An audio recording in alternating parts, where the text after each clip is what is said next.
menyebarkan fitnah dan hoax itu. Nah, salah satunya karena itu saya pastikan 100% hoax dan berita fitnah, saya sudah lapor ke Mabes Polri untuk menangkap orang itu biar ada efek jerah. Jadi jangan main-main bermedia sosial karena itu ada undang-undang juga, undang-undang ITE. Ya kan? Jadi boleh kita punya kebebasan, Mbak Vena. Tapi kebebasan kita itu dibatasi dengan aturan yang ada. Jadi jangan tidak bisa kita semena-mena, tidak bisa kita melakukan apa saja tanpa tanggung jawab atau tidak sesuai dengan fakta. Itu akan ada akibat hukum. Nah, maka saya minta betul dengan Pak polisi, sekali lagi tangkap orang itu proses hukum, dipublish. Nah, mudah-mudahan yang lain tidak ikut-ikutan. Karena harus kita hentikan yang begini, tidak sehat begini. Ya.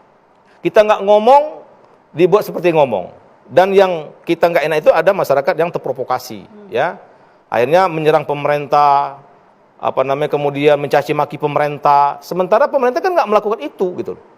Justru pemerintah dengan adanya Kopdes ini, Mbak Vina, ingin berkolaborasi. Ya, ingin berkolaborasi. Tidak ada yang ditinggalkan, tidak ada yang ditiadakan, gitu loh. Maka kita menganut itu, kata Bapak Presiden itu, kita ini bukan Superman tapi super team.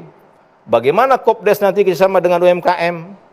Bagaimana nanti Kopdes bersama dengan warung-warung kecil? Bagaimana Kopdes bekerjasama dengan badan usaha milik desa? Jadi ini nggak ada dalam sedikit pembenak kita untuk mematikan kelompok usaha yang lain.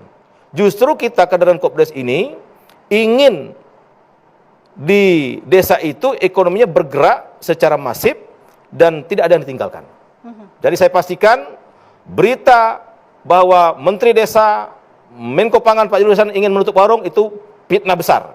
Dan sekarang kita minta itu diproses secara hukum. Oke. Tapi kan sebetulnya aturan toko retail itu ada ya Pak Menteri? Ada. Kalau retail modern ada. Yang ngatur itu Menteri Perdagangan. Misalkan lokasinya di mana, jaraknya berapa, boleh dibangun di mana, tanggung jawab sosialnya bagaimana, ya, itu retail modern diatur. Nah, kemarin juga misalkan ada yang ditutup di Lombok Timur, kemudian ada di Bulukumba, retail modern yang tutup ya, nyalakan saya lagi itu. Sementara Bupati menutup itu karena retail modern itu salah aturan. Nah, publik kembali lagi dibelokkan. Karena retail modern itu katanya saya dengar nggak bayar pajak lah, tempatnya salah, ya kan? Ya itu memang harus ditertibkan.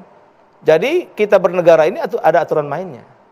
Retail modern nggak bisa juga semena-mena. Nah, maka waktu itu juga di Komisi 5, Mbak Pena, saya usul waktu itu. Bukan mau menutup retail modern yang sudah ada, menutup Indomaret, Alfamart yang sudah ada. Enggak, saya nggak pernah bilang begitu. Yang saya bilang stop tuh izin-izin baru yang ke desa. Ya kan? Ya kan mereka sudah banyak. Silakan yang sudah ada itu silakan berjalan. Saya tidak pernah mengeluarkan kata-kata menutup tuh nggak pernah. Stop izin yang baru, itu pun usul. Karena itu wewenang itu bukan di saya. Tapi saya kan menyerap aspirasi ketika saya keliling ke desa.